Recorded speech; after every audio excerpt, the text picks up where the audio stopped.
The Net Samurai 2.0 build is finally here. Yes, I've finally updated it for the 2.0 and Phantom Liberty update. This build is still easily one of my favorites for any new playthrough, even though we have the vitality of an infant child. I will say that adds to the fun. You have to be really strategic with your choices, like what Quickhacks to use, and figure out what the most efficient way to clear a room would be. Obviously, this build primarily utilizes katanas and throwing weapons, with mostly utility Quickhacks, but at a moment's notice you can respec into the silenced pistol or sniper build to get the job done. So let's go over attributes first. At the start of the game, I found myself leveling reflexes first to get the necessary blade and movement perks. Dash and air dash really changed the game for me because you just zoom around town. Like if I'm less than a kilometer away from my objective, I'm just zooming. I would try to get the aerial acrobat as soon as possible as well. The improved midair maneuverability is just so amazing with that perk, so I would recommend getting it as soon as possible. I feel like the perks Mad Dash and Can't Touches are pretty important too, and Can't Touches make sure that you are taking the least amount of damage possible while you are dashing. Bullet Deflect and Blade Runner are essential as well because they're fucking cool. It's crazy to me that V suddenly just wakes up one day and just decides to air dash and deflect whole ass bullets without needing cyberware. Seriously, what vat of chemicals did this freak step out of? I haven't tried leveling the assault rifle or the SMG perks for this build, but someone try it out and let me know in the comments. Next, I recommend leveling Cool for those handy dandy sneak perks and throwing weapon abilities. I've done some ample testing with the game mechanics, and it turns out throwing a knife or even an axe at someone's face kills them.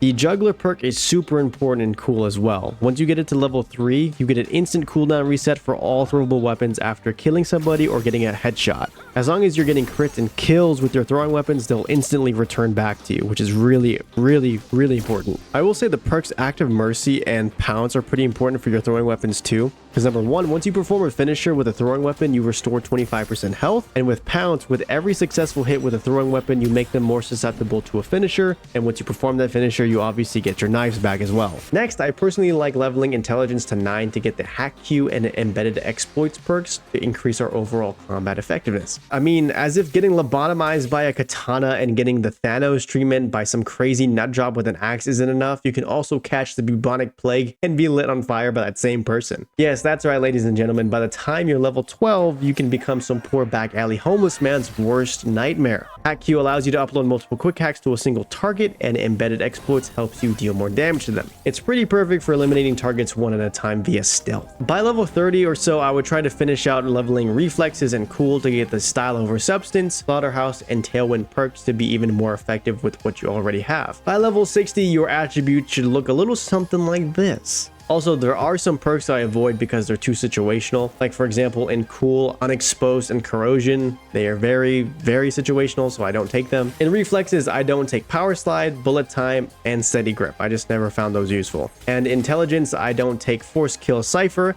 Explosion Hazard, and Counter a Hack, as they're also very situational. For all my Phantom Liberty players out there, you can unlock the new Relic skill tree by downloading random Militech data points. You can use those Relic perks to further enhance your prowess at dispatching the hordes of the mentally afflicted. Since we are so squishy, I recommend getting the emergency cloaking as a way to exit combat. Since we have the health equivalent of an ant missing half of its body, it's important to emergency cloak to stay alive. Next, I'd focus on the vulnerability analytics perk. It's all around super useful and does good damage against bosses. And lastly, I would jailbreak your cyberware. Let's talk weapons. First on our list are the katanas. The main four I always switch between is the Byakko, Satori, Jinchumaro, and Arata. The Byakko is the anti-bad guy katana. Once you get a kill with it, you just start swinging like a maniac afterwards. You can get the Byakko by completing all the gigs given to you by the witch hag, Wakako, yeah, that's her name. The Satori got nerfed pretty good, but it's still really effective paired with its little bro Nahan. When attacking a victim with both weapons, you'll cause them to hemorrhage, making it easier to perform a finisher. Both weapons can be found during the heist. The Jinchumaru is still goated with the sauce, as every strike crits when you're under the effect of optical camo, a great weapon to pick up after your big fight with Oda. Next is the new iconic weapon, the Arata. Found in the big old furnace during Evelyn's rescue mission, this weapon lights people on fire, and also crits against people who are already on fire. Next on our list are throwing weapons. My new favorite throwing weapon is the Agao. As if an axe to the face isn't harsh enough, any crits with this weapon explodes into a wave of electricity, making it perfect for taking out groups of enemies. You can find this in the Voodoo Boys outpost by the Wellness Spa fast travel point in Dogtown. Next, I still love using Blue Fang, baby. The stun.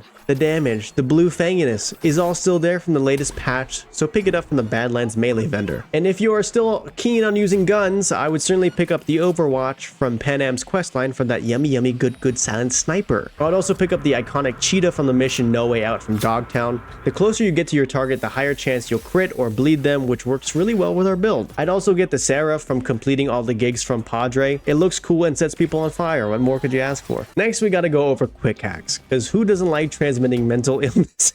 Because who doesn't like transmitting mental illnesses to others via the internet? Google, show me this guy's balls, please. Since we're mainly using Quickhacks to enhance our abilities, I'm going to go over my favorites to use other than Short Circuit, Suicide, Cyber Psychosis, and Synapse Burnout. Sonic Shock has got to be my favorite utility Quickhack by far because number one, the hacks cut off the connection of your unfortunate victim from the rest of their best friends. Number two, it temporarily stuns them, making it easy to perform open heart surgery on them. Up next is Reboot Optics. Although this hack is traceable, it's incredibly useful to slip past an enemy undetected or even gain the advantage in combat as their accuracy is reduced to 90%.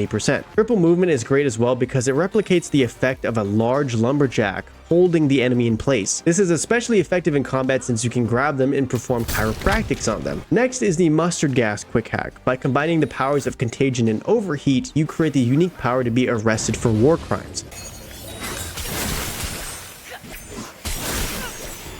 Alright, let's talk Cyberware. At this level, I ended up with 210 total Cyberware capacity. This can vary on your playthroughs as you can pick up Cyberware capacity shards to increase your total amount. Starting off with the operating system, I'm still rocking the Tetratronic Rippler MK5. It's been my day one, but you can always rock the Raven or the Netwatch NetDriver. I really like the Rippler's overclock ability as it provides some huge advantages in combat. Next, for my face Cyberware, I chose the Kuroshi Cockatrice Optics. As soon as I saw the huge boost in crit chance, I knew I had to install that shit on my face. For my hands, I equipped the Handle Wrap that boosts crit chance with our throwing weapons even further. For my circulatory system, I chose the Heal on Kill, Micro Rotors, and the Biomonitor for survivability. Still rocking the double jump leg Cyberware. The frontal cortex have the X disc and the RAM upgrade Cyberware installed to boost our quick hacking effectiveness. The arm Cyberware is definitely up to you. I love the idea of uploading quick hacks via monowire, but the essentially teleporting spatial mapping ability from the Mantis Blades is just too crazy to give up. With the skeleton Cyberware, I installed the Dense Marrow for the melee damage boost and Titanium Bones for more armor. For the nervous system, I could only install the Stabber to increase crit chance even more with our main weapons. If you had more Cyberware capacity, you can absolutely install more stuff here. And lastly, the integumentary system, I installed the peripheral inverse iconic Cyberware, optical camo, and even more armor. The iconic here is super useful for our melee build to increase our overall aliveness. And I think that pretty much wraps up everything I needed to go over for the build. It's definitely not as crazy overpowered pre-patch 2.0, but I think it gets the job done even without the legendary short circuit passive effect. If you guys want me to cover any other builds, be sure to comment down below. I'm really happy with update 2.0 and Phantom Liberty and can't wait to make more content.